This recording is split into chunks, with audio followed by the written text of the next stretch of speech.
Ethereal mediumship. What is it and why am I talking about it? Well, first, I will say that we are in 2026 now. It is almost the end of January. And when I look back at the last year, as well as year and a half, I have to say it was quite a challenging time for me. If you follow me, my work, my Substack, you know that when we bought this house, a lot came with it. I battled demons, an ancient land spirit, and a bunch of other entities along that realm. It was extremely harrowing.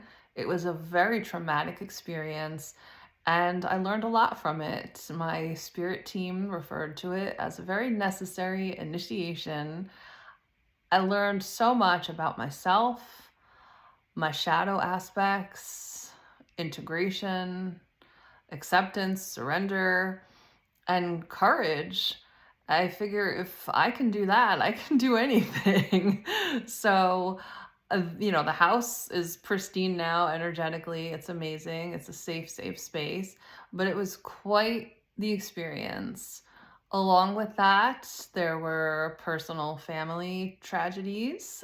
There were a lot of health issues, some still ongoing. I'm on what seems to be the tail end of a very long stretch of flare ups and things connected to it that really had me incapacitated and not online very much. I'm sure many of you noticed my absence and a pretty closed calendar for services.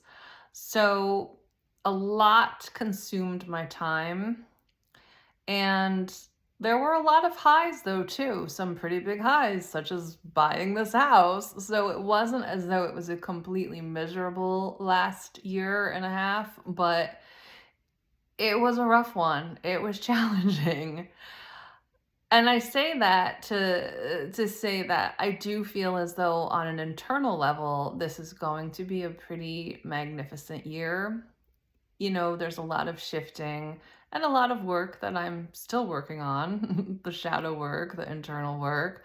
But I've really I've experienced a lot and enough to know that the way that my work and my offerings are really need to shift a little bit. And so when I mention the ethereal mediumship, I don't really necessarily know that that's a thing, but my spirit team has been encouraging me to reference myself and my mediumship as ethereal mediumship. The reason being that while, yes, I do connect to loved ones in spirit, a lot of my work and channeling is through higher self connections, galactic connections, angelic, spirit guides, elemental beings such as fairies and land spirits. And the work that I work with people who have been going through the dark night of the soul or in the void space, people who are really struggling, perhaps demonic attachments and entities. And my work is not here for entertainment value. So it's really important that my focus is more with the ethereal aspect of the mediumship. So by the time the spring rolls around, you might notice a bit of a shift in my services. They will be more focused on the higher self connection and channeling the messages and the healing through more of the galactic, elemental, angelic beings. I will still be doing mediumship practice circles. I am coming out with a pretty intense mediumship mentorship. So it's not as though the aspect of loved ones in spirit will be gone. I will still be offering workshops and courses and the practice circle. It's just that my focus is much more on helping people as opposed to people wanting readings about how a romantic partner feels about them, or, not that there's anything wrong with that, but that never was aligned with me and what I do. And my work will reflect that a bit more now. You'll see that. And also the crystals. The crystals are a huge part of my life, my journey, my work, and I always channel these amazing messages. And I have years of, notes and scribbles, and it's time that I start sharing that more as well.